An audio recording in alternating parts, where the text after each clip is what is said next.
আমরা আপনারা কেউ দয়া করে বেলা 200 গজের ভিতরে গাড়ি পার করবেন না। পার্কিংয়ের জন্য আয়াসা হাসপাতালের ভিতরে পার্কিংয়ের ব্যবস্থা আছে, টিকিটের মাধ্যমে আপনারা গাড়ি পার্কিং করবেন। অন্যথায় আমাদের মেলার মধ্যে আইন শৃঙ্খলা বাহিনী, গ্রাম পুলিশ এবং মেলা কমিটির ভলান্টিয়ার দায়িত্বরত আছে। যদি কেউ গাড়ি পার্কিং ছাড়া রাখেন, গাড়ি বাজেয়াপ্ত করা হবে।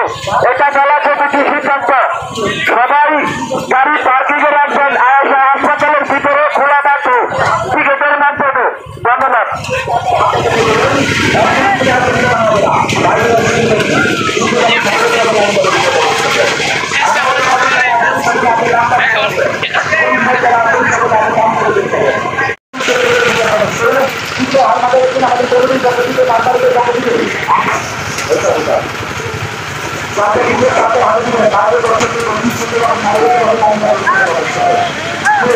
আমাদের